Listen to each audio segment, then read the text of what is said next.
Oh, what's up, YouTube? It's been a long time since I made a video.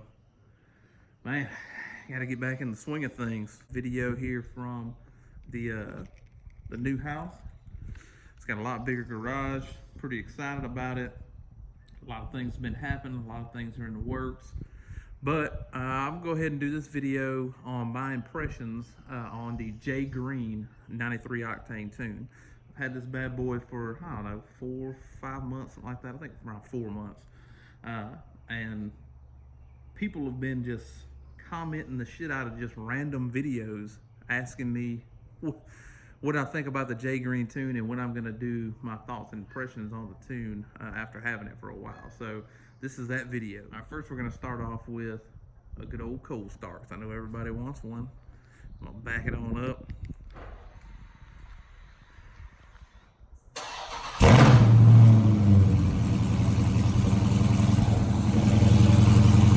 Shit, the neighbors love me.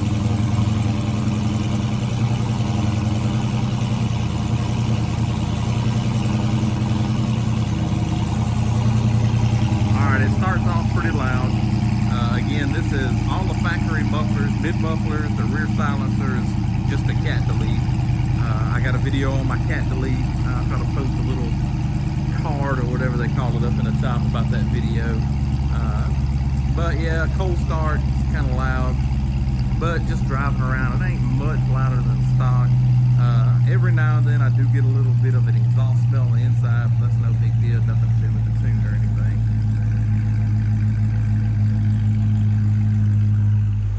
I don't know if you guys can see these little pieces of plaster and dust that falls off of the ceiling sometimes when I crank this thing up. It hits so hard. So, sitting here in the car talking about the Jay Greene tune, guys, I've had zero trouble with this tune. The car's always ran perfectly, always started up, it never really stumbled. It runs great, and you can feel the power difference in the car tune to non-tune. Jay said it probably is somewhere around 15 to 20 horsepower max, and that, I know a lot of people say that's not a whole lot of horsepower gain for what it costs for a tune, but that's a max horsepower difference. You got to look at where the horsepower and torque increases in the entire curve. And I didn't do dyno before and after, but you can feel the power difference with roll-on power, which means that if you hold it in a gear and you just kind of roll into the throttle, what it feels like when you do that. And there's a big difference in this with the tune compared without the tune. All right, about the only thing that I can think of that to me is a little bit of a negative for some people is, you know, that Hemi hit when you shift gears.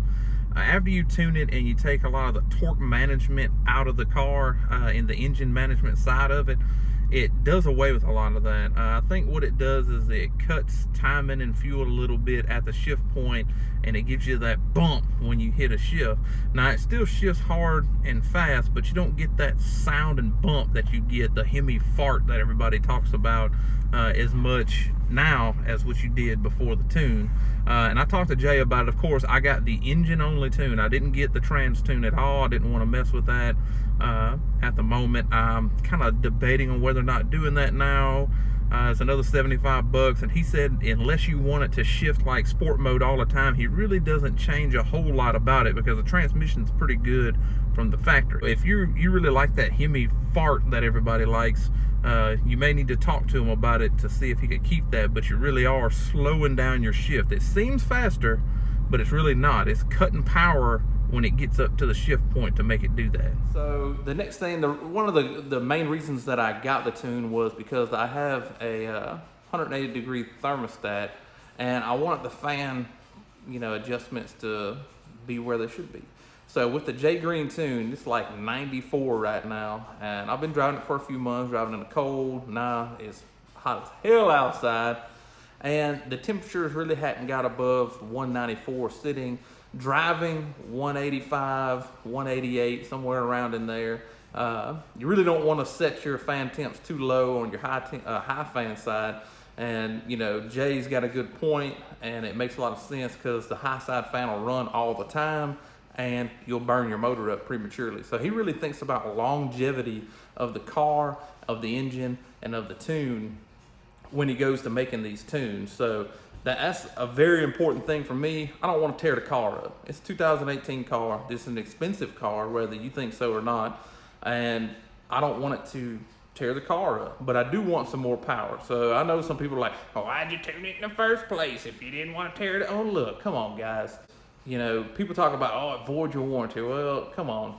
No, nothing really voids your warranty. They can deny a warranty claim based on the fact that they believe that whatever happened to your car was because of the tune. But they could do that for anything. They could say, hey, you used a non-manufactured air filter and it let too many particles into the engine and that caused cylinder scoring and that's why your engine tore up. They can say whatever they wanted to void a particular part of your warranty, but it's not really void. They're just denying a claim. And if your dealer has a problem with it, you should be honest with them, and if they got a problem, go to another dealer and try to get it taken care of. There are plenty of people that have had plenty or highly modified vehicles that's gotten warranty claims done at dealers. So my impressions on the Jay Greene tune, I love it. I love it. It's been perfect since the day that I installed it on the car. He does plenty of revisions. You can do little pulls. He does data logs for different pulls, for idles, for normal driving. He looks at the data logs. He's made a few changes, and it's perfect. I love the Jay Greene tune. So if you're thinking about getting the tune, then Jay Greene to me is the one to go. So that's my impressions. Feels like a beast. Way to go is Jay Greene in my opinion. He's a great guy, answers everything really fast, answers your emails, responds to tune revisions and stuff that you need. So if you're looking for a tune, go to Jay Greene. All right, guys, one more thing before I end this video. I've been kicking around this idea of getting a Z01 add-ons wicker bill for quite some time now. And one of the things kind of holding me back is, you know, I don't like how tall the center section sticks up, but I do not like the non-stealth, the standard wicker bill either. So I'm thinking about contacting them and seeing if they can make their center section that goes on the center here the same height as the side sections that go right here on their wicker bill for me. There's another company that actually does that, and I'm not really gonna shout them out because I can't remember their name right now, but their wicker bill looks like that, but their side design isn't exactly like Z01. It doesn't wrap around as much, and I think it's made out of aluminum instead of plastic maybe. Which may be a better thing. I just like the style of the Z01 add-ons. I like the rib nut tools you can buy with and all that stuff. But what are your opinions on the wicker bill? Do you like the wicker bill? Do you not like the wicker bill? It would be the stealth wicker bill with a tinted centerpiece, and I want the centerpiece to be the same height as the bill itself, the main bill, if you would want to call it that.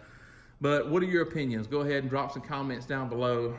Let me know how you feel about the wicker bill. Should I get it? Should I not get it?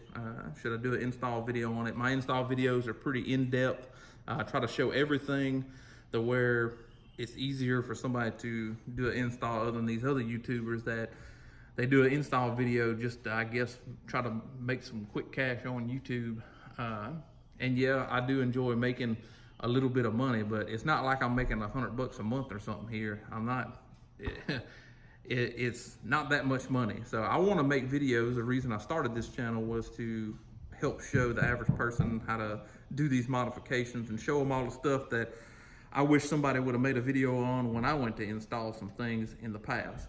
So anyway, that was my video on Jay Greene. This right here, I'm talking about this wicker bill. Drop it in the comments on what you think about the wicker bill. Thanks everybody for watching. If it wouldn't be for the subscribers I have and the people that comment stuff, I wouldn't still do this. So thanks a lot.